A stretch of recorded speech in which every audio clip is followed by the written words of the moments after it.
오늘 말씀의 제목은 하나님의 섭리와 풍성한 위로라는 제목으로 말씀을 나누겠습니다. 우리가 계속 해서 우리가 믿는 바가 무엇인지를 계속 설교를 듣고 있습니다. 우리의 믿는 바는 삼위 하나님이십니다.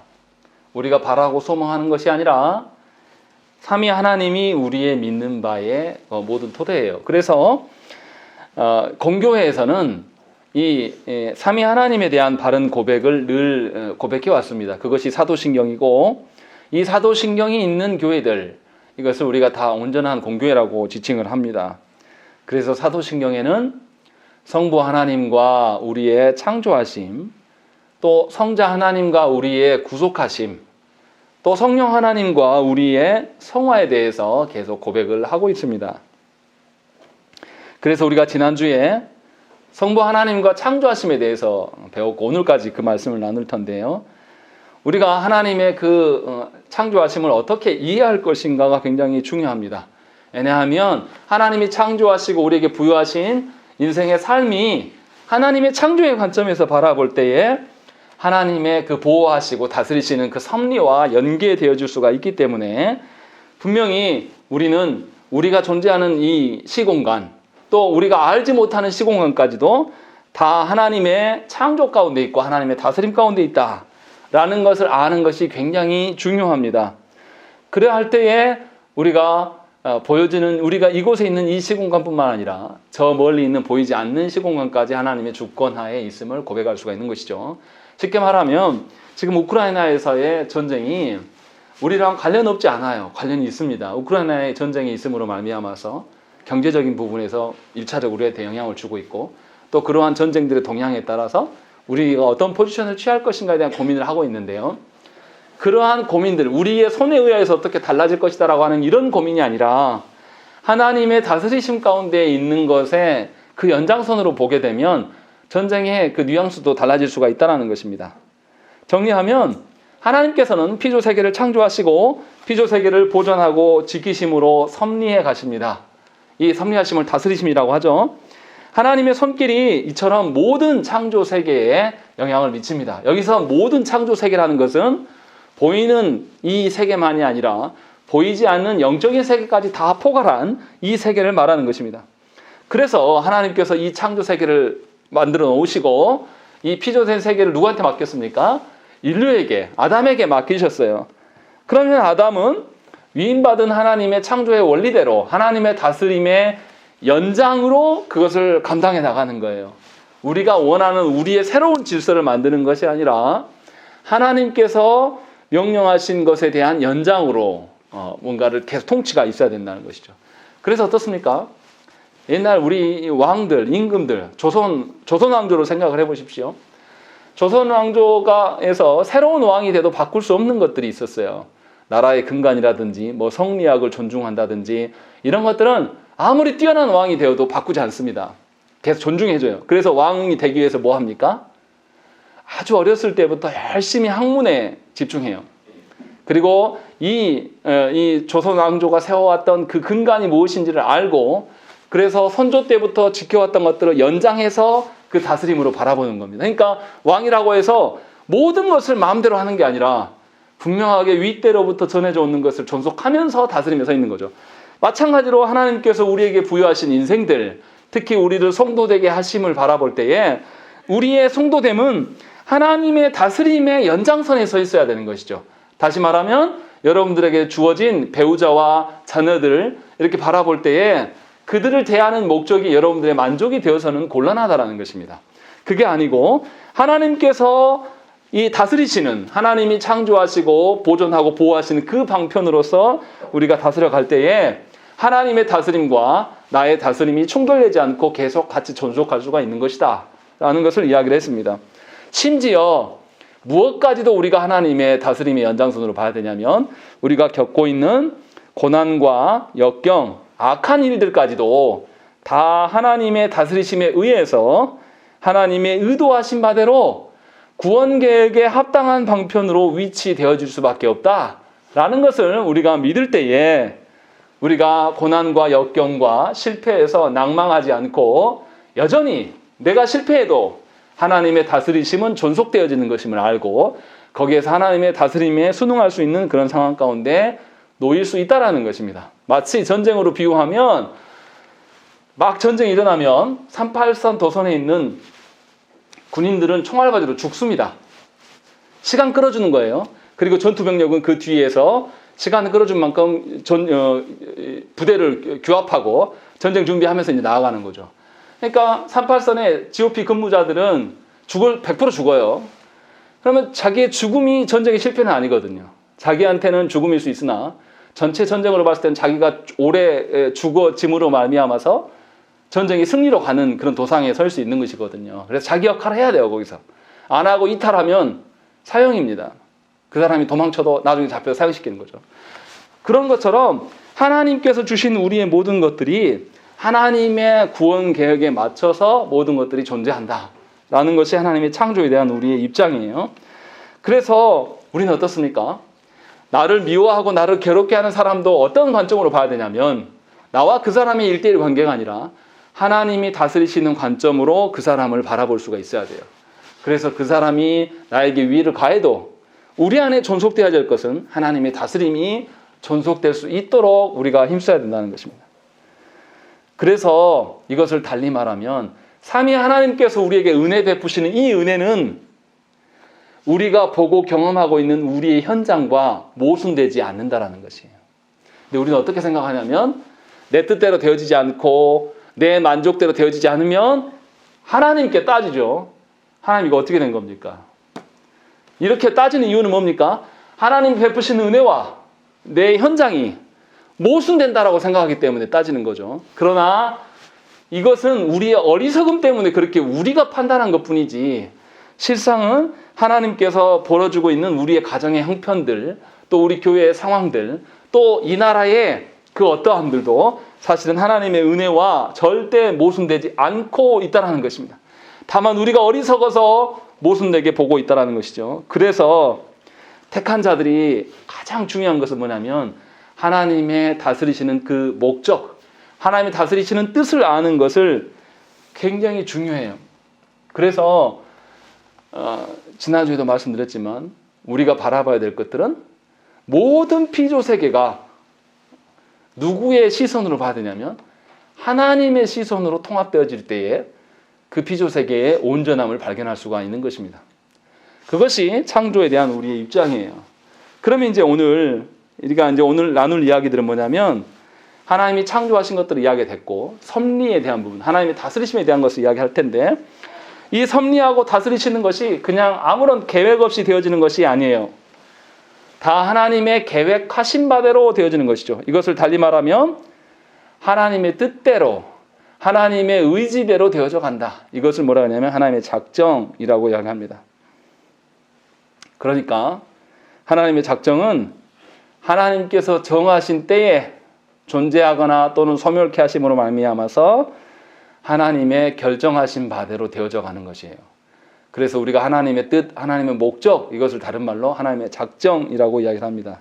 그렇기 때문에 언약 백성이 하나님의 작정을 아는 것은 매우 중요합니다. 하나님이 어떤 방향으로 인도하시는지, 어떤 목적으로 우리를 이끄시는지를 알지 못하면 하나님의 이끄심과 인도하시는 방향과 상관없는 방향으로 계속 흘러가게 되어 있어요. 그리고 힘쓰고 애써야 될 필요가 없는 일을 붙들고 몸부림을 치면서 씨름하는 일들이 우리의 인생 가운데 계속 드러난다는 것입니다. 저도 그런 생각을 해요. 제가 목사가 될지 누가 알았겠습니까? 그런데 제가 그걸 잘 알지 못하고 하나님께 묻지도 않았어요. 그래서 공대를 갔어요. 공대에서 물론 군대를 갔다 온 기간이 있긴 하지만 공대에서 근 10년 이상을 흘려보냈습니다. 인생에서. 지금 돌아보면 참 아까운 시간이에요. 그 시간에 이렇게 신학할 줄 알았으면 철학을 공부한다든지 아니면 언어를 공부한다든지 뭐 그랬겠죠. 이렇게 알았으면. 근데 이것을 묻질 않았어요. 하나님께. 그냥 내가 정한 인생, 내가 목표한 바대로 정해놨고 살았고 하나님은 나의 그 자유를 꺾지 않으시고 기다려주신 것이죠. 그리고 허송세월을 보낸 겁니다. 그래서 인생 가운데 하나님의 뜻과 결부돼서 제 인생을 이렇게 평가해보면 10년이 비어요. 공백 기간인 것입니다. 이렇게 이제 살아가는 것이 우리 인생이다라는 거죠. 그래서 하나님의 작정을 아는 것은 굉장히 중요합니다.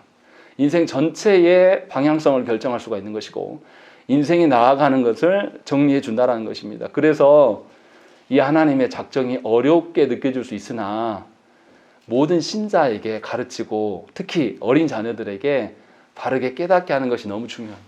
이 하나님의 작정에 대한 이해가 없으면 공부하는 방향도 모르는 것이고 공부하는 목적도 모를 수밖에 없고 자기가 공부하는 것이 쓰임받을지 않은 공부를 할 가능성이 굉장히 높아요. 제가 경험한 바는 그러하기 때문에 성경에서도 그렇게 말하고 있는 것입니다. 그러니까 사실은 공부를 잘하는 것보다 더 중요한 것은 하나님의 작정을 아는 것이 훨씬 더 중요한 겁니다. 공부뿐만 아니라 사업을 하는 것도 마찬가지입니다. 인생을 알아가는 것도. 자, 그러면 이제 성경에서 어떻게 말하냐라는 것이죠. 하나님의 작정에 대해서 우리가 세세한 부분까지 다 합니까? 우리는 다 알 수가 없어요. 그래서 성경에서 말씀하시는 하나님의 작정에 대해서밖에 말할 수 없다는 것입니다. 그러면 구체적인 하나님의 작정에 대해서는 우리가 여기서 다 말하기는 어려우니까 성경에서 말하는 하나님의 작정의 특징은 어떠하냐라는 것을 먼저 우리 생각을 해봐야 돼요. 첫 번째, 하나님의 작정은 영원합니다. 이 영원하신다는 의미는 무엇이냐면 하나님이 즉흥적으로 마음대로 이랬다 저랬다 하시는 분이 아니라는 거죠. 이미 하나님께서 영원 전부터 계획하신 것이고 그 계획하신 것을 우리에게 실현하시는 하나님이에요. 그러니까 영원 전부터 계획하심이 변함이 없이 계속 존재하시는 하나님이시기 때문에 더욱더 안정적인 것입니다. 그렇지 않겠습니까? 아브라함 때는 이랬다가 또 야곱 때는 저랬다가 또 모세 때는 이랬다가 이렇게 하시는 하나님이 아니라 영원 전부터 하나님께서는 우리의 연약함과 어떠함까지 다 아시고 변함없이 그 영원하신 작정을 계속 존속해 가시는 거죠. 그래서 안정적인 것입니다. 다시 말하면 어쩔까요? 옛날에 배를 항해할 때 나침반이 없었을 때 이 뱃사람들이 뭘 보고 항해했습니까? 하늘의 별을 보고 항해했거든요. 고정적인 별, 움직이지 않는 별들. 이 고정적인 별들을 그것을 놓고 항해하는 이유는 뭡니까? 별이 아니라 가까운 달을 놓고 항해하면 어떻게 됩니까? 우리가 생각할 때는 가까운 달이 가까우니까 더 문제가 없을 것 같아요. 그런데 지구에서 봤을 때 멀리 있는 것이 더 고정적이에요. 변함이 없습니다. 그렇지 않겠습니까? 가까이 있는 것은 계속 변해요. 근데 어리석게도 우리의 삶은 어떻습니까? 가까이 있는 것을 근거로 모든 걸 판단해요. 우리는 보여지는 것들, 내 주변에 있는 것들로. 그러나 하나님의 작정하심은 영원부터 계신 것이다 라는 것의 의미를 여러분들이 깨달아야 됩니다. 알아야 돼요. 그랬을 때 고정적이 흔들리지 않는 것이죠. 또 하나님의 작정은 영원할 뿐만 아니라 주관적입니다. 여기서 주관적이다라는 것은 하나님의 주권대로 되어진다는 뜻이에요. 우리 마음대로가 아니라 하나님이 원하시는 바대로 모든 것이 이루어져 간다. 그러니까 하나님이 처음에 정하셨으면 그 정하심이 우리가 어떻게 한다고 해서 달라지지 않는다라는 거죠. 하나님의 뜻대로 계속 되어져 간다는 거죠. 그러면 어떻게 해야 됩니까? 하나님의 주권적인 사역 앞에서 우리가 해야 될 것은 뭐예요? 하나님이 나한테 맞춰주세요. 이렇게 해야 됩니까? 아니면 우리가 하나님께 맞춰야 됩니까? 이건 뭐 말할 필요가 없는 거죠. 당연한 거예요. 자, 그리고 세 번째로 하나님의 작정은 지혜롭습니다. 우리가 어리석은 것이 무엇이냐면 하나님의 뜻대로 되게 해주십시오라고 기도하기보다는 언제나 내 상황이 이러니까 여기에서 이것을 해결해 주셔야지 내가 살 것 같습니다. 그러니 이거 해결해 주세요. 이렇게 기도한다는 거죠. 이것은 굉장히 미련한 방식이에요. 하나님의 지혜로우심을 무시하고 내 판단의 지혜로움을 근거로 모든 것을 결정한다는 것입니다. 이것이 굉장히 미련한 것이다라는 것을 성경은 계속 이야기를 하고 있는 거죠. 그래서 우리가 물어야 될 것은 내가 보니 이러하니 이걸 해주세요가 아니라 하나님이 정하신 바가 무엇입니까? 하나님께서 이 악한 시대를 보면서 저에게 말씀하시는 바가 무엇입니까? 그래서 하나님의 정하신 궁극적인 목표를 묻는 것이 가장 중요한 것이에요. 그러니까 성경을 볼 때에 하나님께서 우리에게 말씀하시고자 하는 궁극적인 목표가 무엇인가를 먼저 찾는 게 성경의 가장 중요한 목적이에요. 구원이죠. 하나님의 구원 계획이죠. 이 구원 계획을 나에게 또 우리 교회에게 이 땅 가운데 하나님께서 어떻게 구현해 내실 것인가에 대한 고민들, 이것이 더 구체적으로 발현돼서 그러면 내가 이 올해 한 해는 무엇을 해야 되고 우리 교회는 지금 당면한 과제 중에서 하나님의 구원 계획과 무엇과 맞춰야 돼. 그래서 거시적인 관점의 하나님의 그 구원 계획을 아는 것, 이것이 지혜로운 것이에요. 그것을 통해서 하나님의 지혜를 찾아가는 것이에요. 그렇지 않고 일상마다 벌어졌을 하나님 오늘은 어디 나갔는데 누구랑 싸웠어요. 하나님 오늘은 뭐 했는데 이렇게 이런 방식으로 하나님을 발견하려고 하면 알 수가 없어요. 그런데 놀랍도록 조국교회 성도들은 거의 다 후자의 방식을 택합니다. 하나님으로 또 출발해서 지금 나에게 벌어져 있는 것을 찾으려고 하지 않아요. 대부분 다 나로부터 출발한 나라고 하는 것도 어떤 거냐면 바로 인식된 것이 아니에요. 그냥 내가 추정하는 거잖아요. 예를 들어서 제가 목사로서 어떤 성도가 안 나왔어요. 그러면은 정말로 나올 수 없는 상황이었는지 아니면 나오기 싫어서 안 나온 것인지 아니면 나오다가 못 나온 것인지 살펴야 되거든요. 근데 우리는 어떻습니까? 눈에 안 보이면 먼저 뭐냐면 얘 신앙이 안 좋아서 안 나왔어. 먼저 이 생각부터 하는 거죠. 이런 식으로 나가는 게 그냥 어리석은 거라는 거예요.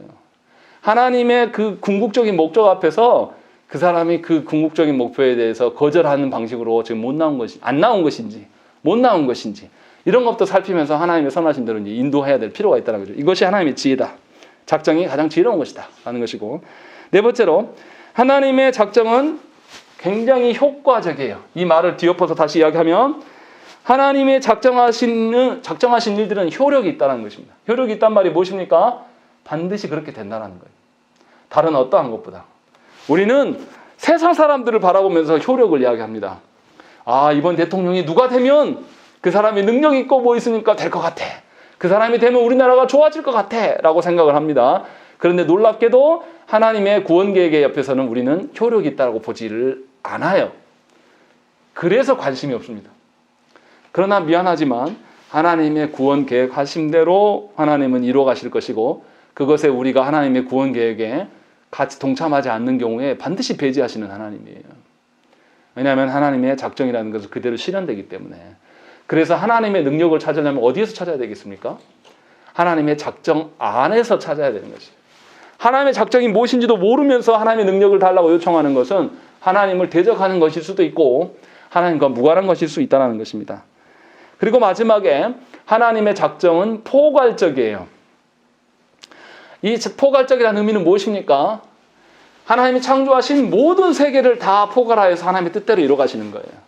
그래서 하나님은 어떤 특정한 한 사람을 놓고 일하시는 하나님이 아니에요.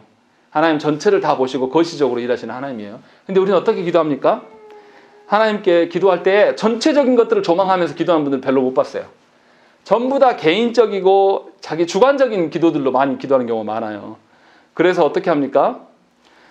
나와 어떤 사람의 관계가 있는데 하나님, 저 사람이 나를 힘들게 하니까 저 사람 물리치시고, 저 사람 사탄이니까요, 물리치고 나를 구원하소서, 이렇게만 이야기를 해요. 근데 그 상대방이 사탄인지 아닌지 하나님한테 묻지도 않거든요. 이런 방식으로 하나님의 작정 앞에 서는 것이 우리의 오류고 하나님 기뻐하시지 않는다는 것입니다. 그래서 하나님의 작정을 논할 때는 영원하시고 지혜로우시고 포괄적이시고 하나님의 주권을 인정해드리는 방식으로 우리가 하나님의 작정을 바라봐야 돼요. 거시적으로. 그렇지 않으면 하나님과 상관없는 방향으로 흘러가는 성경이 높다. 성경에서 이 정도 작정에 대해서 이야기를 합니다. 그렇다면 하나님께서 이러한 작정들을 우리에게 알려주시면 우리는 알기만 하면 되는 겁니까? 여기서부터가 가장 중요한 거예요. 하나님의 작정을, 하나님의 계획하신 바를 우리에게 알려주셨어요. 그럼 그대로 실현되잖아요. 우리 할 거 없네요. 이게 맞는 말일까요? 우리가 여기서 오해하지 말아야 될 것은 하나님의 작정이 있다고 해서 하나님의 작정하심이 우리와 아무런 상관이 없는 것이 아니라는 거죠. 하나님께서 아담이 순종해야 될 것이 무엇이었습니까? 하나님의 명령에 순종함이었어요. 그런데 하나님의 명령에 순종하지 않게 되자 그가 또 해결해야 될 문제가 뭡니까? 불순종으로 인한 하나님의 진노를 감당해야 돼요. 그래서 두 가지 순종이 나와야 된다 그랬죠. 능동적 순종과, 이 능동적 순종은 원래 타락하기 전부터 주셨던 하나님의 명령, 그리고 수동적 순종은 하나님의 명령을 거절한 것에 대한 하나님의 진노에 대한 그 순종, 이 두 가지를 해결해야 될 것이죠. 그래서 분명하게 우리가 알아야 될 것은 하나님은 처음 아담에게 명령하셨던 그 명령을 순종하지 않자 하나님은 진노하시는 하나님이심을 우리가 알 수가 있어요. 다시 말하면 하나님의 작정이 있다고 해서 우리의 책임이 없는 것은 아니라는 것입니다. 하나님의 뜻대로 되어짐에 우리의 순종이 반드시 당연한 것으로 있어야지 한다는 것입니다. 그래서 하나님께서는 우리를 어떻게 지키십니까? 하나님이 보시기에 합당하게 순종할 수 있도록 우리를 지켜주시는 거예요. 그래서 죄를 붙들어 주시고 우리 안에서 죄를 도말하시기를 기뻐하신단 말이에요. 그래서 우리가 하나님의 작정하신 그 목표대로 순종하면서 살아가는 것은 우리의 의무예요. 다시 말하면 하나님께서 당신의 뜻대로 이뤄가시는데 이 이뤄가시는 것에 있어서 우리 마음대로 하라고 하지 않고 그 이뤄가시는 수단과 방편까지도 하나님이 정해 주셨습니다. 그러니까 우리는 피조세계를 보면서 어떻게 해야 됩니까? 하나님의 작정을 이뤄가는 방식으로 그 방편을 사용해야 돼요. 더 쉽게 이야기하면 여러분들 가정 안에 하나님께서 배우자를 주시고 자녀를 주시면 여러분들이 주인 되어서 배우자하고 자녀들에게 왕노를 하라고 주신 것이 아니라 그들이 다 하나님의 작정을 알고 하나님의 작정에 순종할 수 있도록 하게 하시기 위해서 여러분들에게 자녀를 주시고 배우자를 주셨단 말이에요. 그러니까 배우자 앞에서 이기적인 내 사랑의 방식으로, 요즘 흔히 말하는, 죄송합니다, 제가 남성이라서 이 말을 하는 건지도 모르겠지만 여성 중심의 어떠함을 말하지 말라는 거예요. 그런 아이들 노래 중에 그런 게 있더라고요. 굉장히 저는 그런 쓰레기 같은 노래는 없어졌으면 좋겠어요. 여자들이 그렇게 이렇게 내가 남자한테 질문하면 너의 선택권은 yes or yes 이것만 해야 되는 거예요. 무조건 yes만 하라는 거죠. 이것은 아주 악한 겁니다. 그리고 또 여자니까 이해해 주기를 바래 이런 가사들도 있더라고요. 저희 딸아이가 듣는 거 보니까 그런 게 어디 있습니까? 다 하나님의 작정 앞에서의 이해됨이 돼야 되는데 세상이 말하는 사랑과 이런 것은 굉장히 이기적이고 나는 여성이니까 프로포즈도 내가 받아야 되고 이런 방편으로 우리 사회에서 통용되는 것에 대해서 여러분들이 물들지 않아야 돼요. 여러분 자녀들에게도 그런 것을 가르치면 안 됩니다. 그렇게 되면 이기적인 것들에 능한 존재가 되는 것입니다. 하나님의 작정과 아무런 상관없는 여자니까 대우받아야 되고 제가 기가 막힌 건 뭐냐면 결혼했는데 부부간에 남자는 이래야 되고 여자는 이래야 되는 거를 하나님 앞에서 찾는 것이 아니라 이 시대의 흐름에 맞춰서 나는 여자니까 남자가 최소한 4억은 가져와서 나한테 결혼하자고 해야 돼. 이런 쓰레기 같은 경우 어디 있어요? 그런데 이것이 우리 사회에서 통한다는 거죠. 이런 논리로 서로를 남용하는 것, 그것은 하나님의 작정 앞에서 주신 배우자를 합당하게 사용하는 것이 아닙니다. 굉장히 악한 거예요. 아까 오전에서 대우리 문답에서 우리가 이야기했던 것처럼 하나님의 성경이 가장 지혜로운 것인가를 인정한다라면 이 사회에서 말하는 여성성이나 남성성을 말하는 것이 아니라 하나님이 말씀하시는 성경에서의 남성과 여성을 찾아야 돼요. 그리고 그것에 부합한 것들을 우리 자녀들에게 가르치고 판단할 수 있는 능력들을 키워나가야 된다는 것입니다. 그래서 하나님 앞에서 하나님이 주신 수단들을 하나님의 작정에 맞게끔 우리가 활용할 수가 있어야 되는 것입니다. 그러면 이제 이렇게 물어볼 수 있어요. 아니, 우리는 그런 능력이 없어요. 우리는 그런 수단을 합당하게 살 만큼 우리가 완전하지 않고 또한 어떻습니까? 아담이 타락해서 우리가 못해요. 라는 거. 그런데 하나님께서 우리의 무능과 무지와 우리의 연약함을 모르실까요? 그것을 모르고 하나님께서 계획하셨겠습니까? 그렇지 않다라는 거죠. 하나님께서는 우리의 죄를 방관하시고 죄를 조성하시는 하나님도 아니시지만 죄에 대한 책임이 분명히 우리한테 있어요. 그러함에도 불구하고 우리의 죄에 대해 어떠함을 아시고 그 하나님의 목적하는 바를 이루실 수 있도록 하나님께서 모든 것을 작정하셨다는 것입니다. 우리는 어리석어서 다 이해되지 못해요. 다 계산할 수가 없어요. 그러나 하나님은 분명하게 죄가 우리를 짓누르지 못하도록 모든 것을 계획하시고 그 가운데서 우리를 이끌어 가시는 하나님이에요. 그렇기 때문에 우리는 우리의 연약함이나 죄의 어떠함 때문에 하나님께 순종할 수 없습니다. 이렇게 말할 수가 없다는 거죠.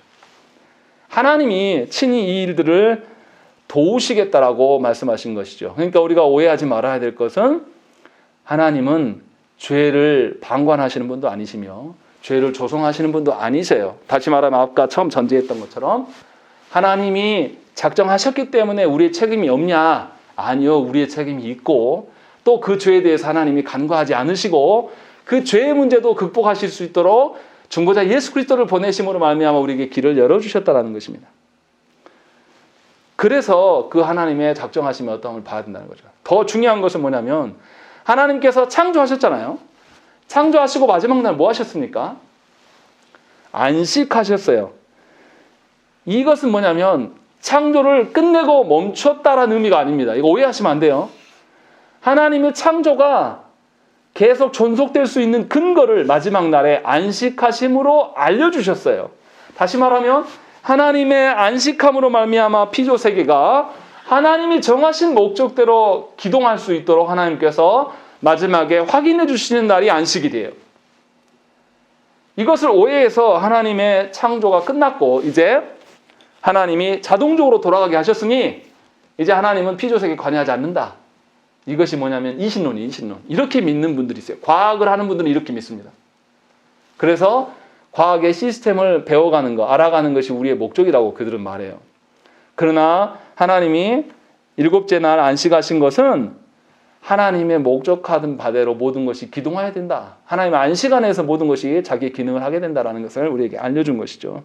그래서 하나님께서 모든 만물을 보존하신다 이렇게 말하는 것이죠. 이 보존하심은 우리의 유익대로가 아니라 하나님의 목적하신 바대로고 하나님 앞에서 부패하고 타락함을 막으시는 그런 인도하심이에요. 그래서 우리의 존재를 허용하시는 것이 아니라 존재할 수 있도록 마지막 날에도 하나님이 일하고 계셨다는 것입니다. 그것을 우리가 알아야 돼요. 그래서 하나님의 창조는 하나님의 섭리로 계속 연장되어지는 것입니다. 하나님의 다스림이. 그렇다고 해서 그럼 죄에 대해서 하나님 어떻게 하십니까? 라는 거죠. 하나님께서는 죄의 창시자도 죄에 대한 책임도 없으셔요. 그렇지만 모든 죄악도 하나님의 통치하에 있음을 저와 여러분들이 기억하셔야 돼요. 죄에 대한 책임은 하나님께 없어요. 그러나 죄까지도 하나님께서 다스리시는 분이시다라는 거죠. 예를 들면 우리가 요셉 이야기를 생각을 해보십시다. 요셉과 요셉의 형들이 있어요. 요셉의 형들은 시기와 질투의 마음으로 요셉을 팔아넘겼습니다. 그런데 하나님은 요셉을 먼저 애굽으로 보내셔서 어떻게 하십니까? 이스라엘이 번성할 수 있도록 아브라함에게 약속하셨던 생육하고 번성할 수 있는 근거를 하나님 만드셔요. 요셉을 먼저 보내심으로 말미암아. 그래서 요셉이 나중에 뭐라고 합니까? 애굽의 총리가 되어서 나중에 형들을 만났을 때 하나님이 우리를 구원하시려고 나를 먼저 보내신 것이니 형들 두려워하지 말라라고 해요. 나 원수 안 갚습니다. 하나님의 시각으로 보니 하나님이 나를 먼저 보내신 거였어요. 라고 이야기를 해요. 그러나 형들의 죄악에 대해서는 어떻게 합니까?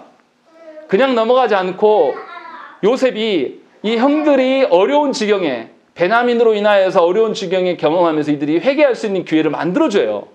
그렇게 해서 그 죄에 대해서 그 형제들을 죄로부터 분리시키는 과정을 분명히 성경은 기록하고 있다는 것입니다. 다시 말하면 하나님이 죄의 책임자가 아니셔요. 책임져야 될 분이 아니라는 거죠. 우리의 선택으로 인해서. 중요한 것은 이 형들이 하나님의 목적하신 바대로 요셉을 판 게 아니에요. 자꾸만 그렇게 말하는 분들이 있습니다. 창세기에서도 아담과 하와가 뱀이 없었으면 타락하지 않았을 것이다 이렇게 말하는 사람들이 있어요. 뱀이 반드시 속여줘야지 한 예수님이 오실 수 있다 이런 논리로 말하는 거하고 똑같은 겁니다. 이게 그렇지 않다라는 거예요. 제가 말씀드리는 거예요. 또 달리 말하면 이런 거예요. 예수님 판자가 누굽니까? 가룟 유다. 가룟 유다가 주의 사역에 동참한 겁니까? 동참하지 않은 겁니까? 어떤 사람들은 가룟 유다가 예수님을 팔았기 때문에 주님이 십자가예요. 이런 식으로 논리를 펴면서 가룟 유다도 주의 일에 동참한 것이다 이렇게 말하는 분들이 있어요. 그렇지 않습니다. 분명하게 그 죄악에 대해서는 하나님이 물으시는 거예요. 죄에 대한 책임은 가룟 유다가 져야 되는 거예요.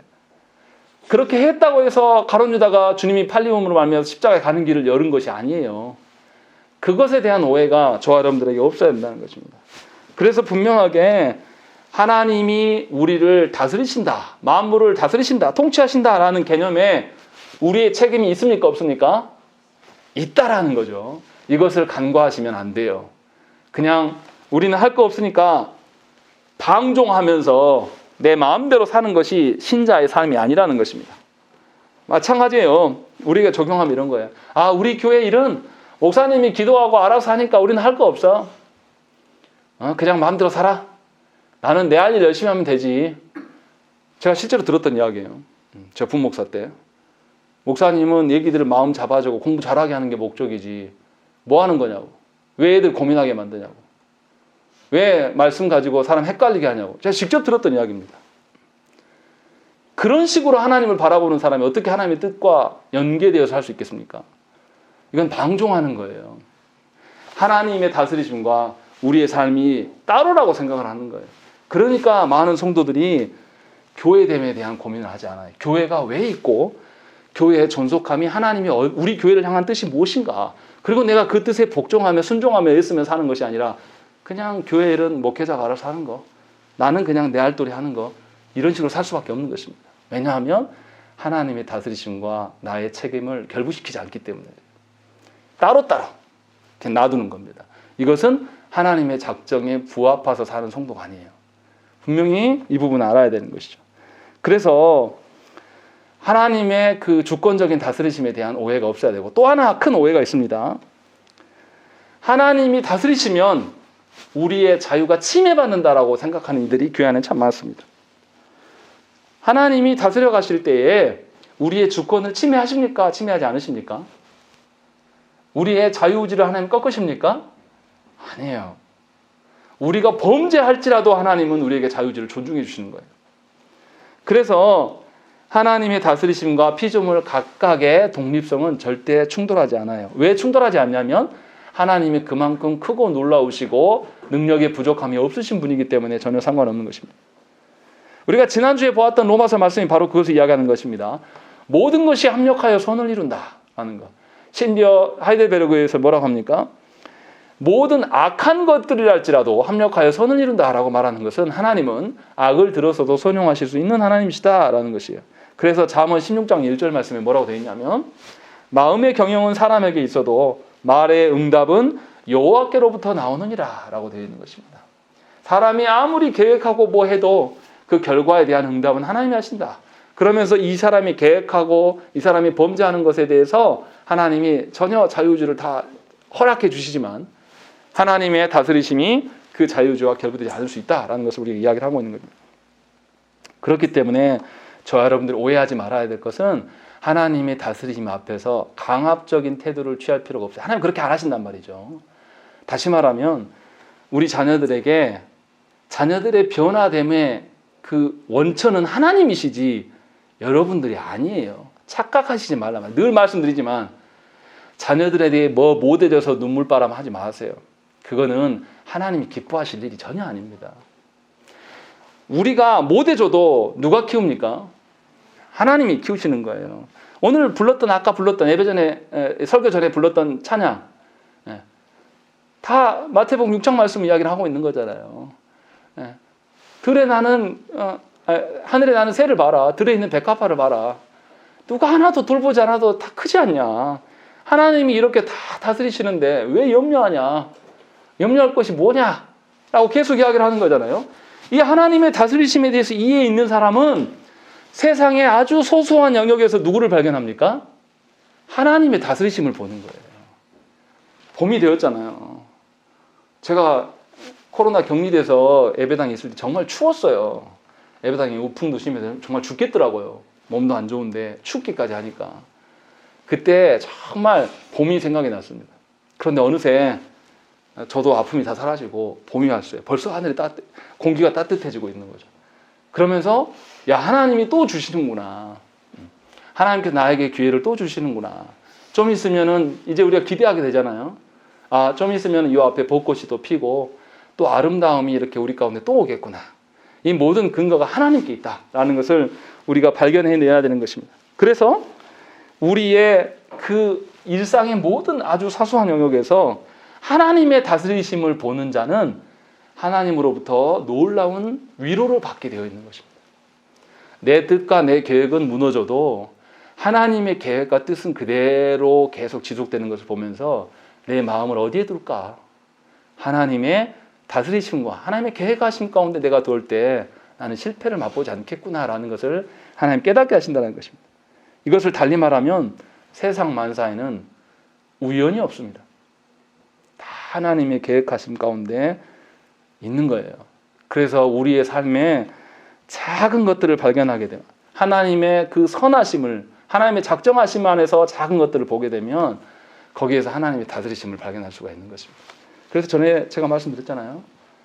조나단 에드워즈 목사님이 피조 세계를 바라보면서 길가에 들꽃 하나들, 또 하늘에 파랗게 푸르렇게 서 있는 그 하나들, 하늘 바라보면서 야, 하나님께서 때가 되었을 때 이렇게 나를 위하여서 이렇게 다 예비하셨구나. 하나님의 작정대로 모든 것이 흘러가는구나라는 걸 보면서 아무 일도 안 일어났어요.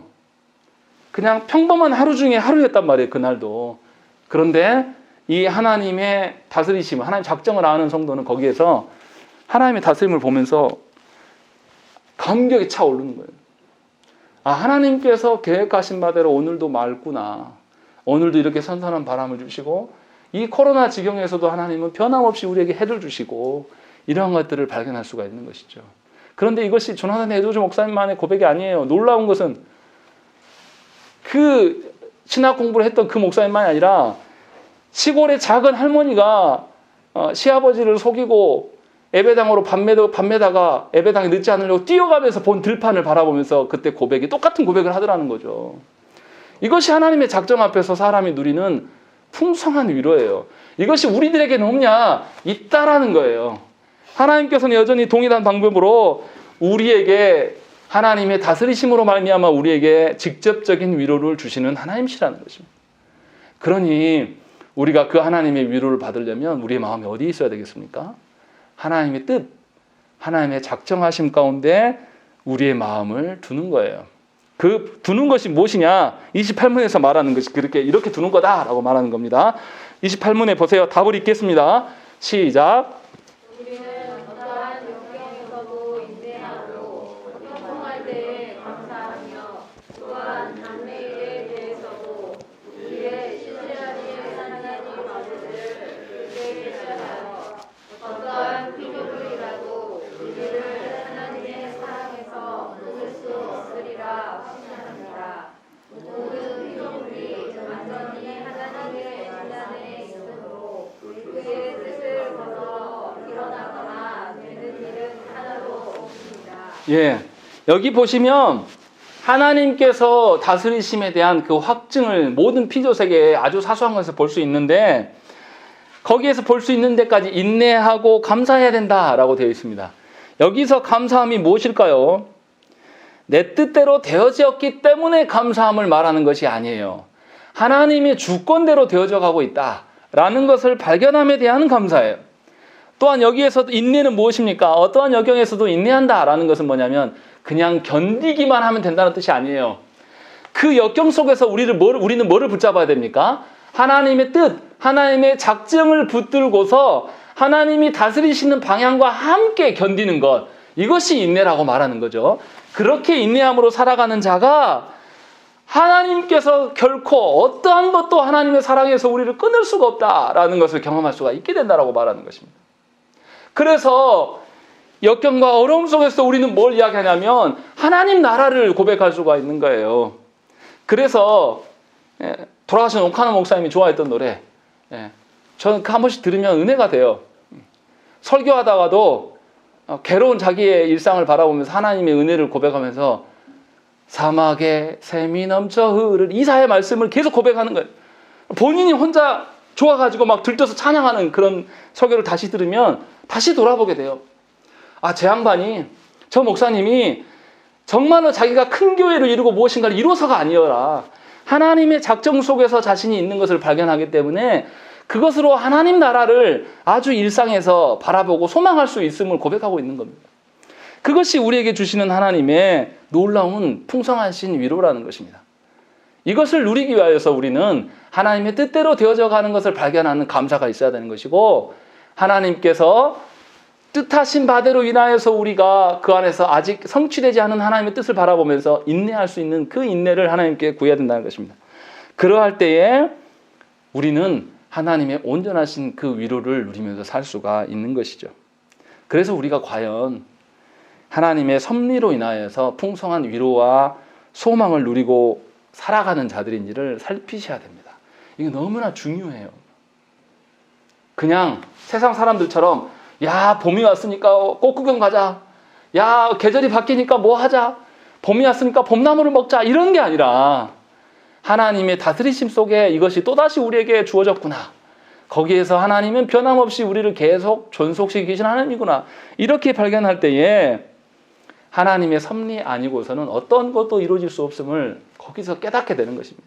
그래서 신자의 아주 소소한 일상들. 우리는 자꾸만 하나님이 우리를 복 주신다고 할 때 어떻게 이야기합니까? 아주 특별한 일, 아주 거대한 일이 일어날 때만 우리는 하나님의 복이라고 말하는 경향이 굉장히 커요. 그런데 하나님의 선하심은 그런 것에서 발견되는 것이 아닙니다. 내가 전에도 말씀드렸잖아요. 죽음의 상황 가운데 내가 맞닥뜨려 하고 있는데 거기서 하나님으로부터 위로를 받는 거예요. 죽음을 피해갈 수 있어서 위로받는 게 아니라 죽음 이후에도 하나님의 뜻은 분명히 존재하는 것이고 나는 죽어도 하나님 나라에 갈 것이라는 소망이 있으면 죽음을 바라보는 시각이 내가 달라지는 거예요. 그러면서 그곳에서 내 환경은 변함이 없지만 하나님을 노래할 수가 있게 되는 것이에요. 전에 예화로 들어서 말씀드린 것처럼 어떤 역경이 있는데 그 역경에 대한 고통이 이것을 견뎌내기 위해서 하나님 그냥 견디게 해주세요 이렇게 기도하는 게 아니라 하나님이 계시니까 내가 견디겠습니다라는 그런 기도를 할 때 그 사람은 역경이 아닌 것이죠. 그리고 세상 사람들은 그 사람의 역경과 그 괴로움 속에서 하나님을 의존함으로 역경과 고난을 견디는 것을 보면서 하나님을 보게 되는 거예요. 그것이 우리의 위로가 될 수 있다라고 하이델베르그 요르민다에서는 우리에게 이야기를 하고 있는 것입니다. 그러니 하나님의 작정은 곧 성도의 풍성한 위로가 되는 것입니다. 이것을 누릴 수 없다라면 여러분들이 과연 진짜 신자인지를 한번 돌아보셔야 돼요. 매우 심각하고 중요한 이야기입니다. 이것을 모르는 분들이 너무나 많아요. 그래서 뭐만 찾습니까? 하나님의 뜻을 분명히 성경에서 밝혀주고 있는데 이것을 위로로 삼지 않기 때문에 뭘 찾아요? 집에서 엄마가 해준 밥을 충분히 먹고 나온 아이는 길거리에서 인스턴트 안 찾아요. 인스턴트를 누가 찾냐면 엄마가 해준 밥을 못 먹는 아이예요. 그것에 성이 안 찬 아이들이 MSG가 풍부한 다른 것들을 찾는 거란 말이죠. 하나님의 사랑 안에서 위로를 받는 사람은 세상에 어떤 것을 찾지 않습니다. 하나님의 작정 안에서 우리 자신을 발견하고 하나님의 작정되어지러 가는 것을 이미 하나님께서 정해놓았고 그것이 그대로 실현될 거란 말이에요. 이미 싸우는 싸움, 다 이겨놓은 싸움에서 우리를 부르신 거예요. 마지막에 뭐만 누리라고? 승리만 함께 누리자라고 하면서 우리를 부르신 거란 말이죠.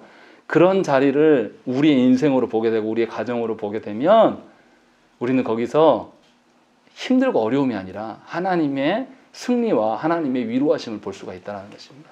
바라기는 정향에 속한 모든 여러분들에게 이 하나님의 작정이 여러분들의 풍성한 위로가 되는 것이 고백이 있어져야 됩니다.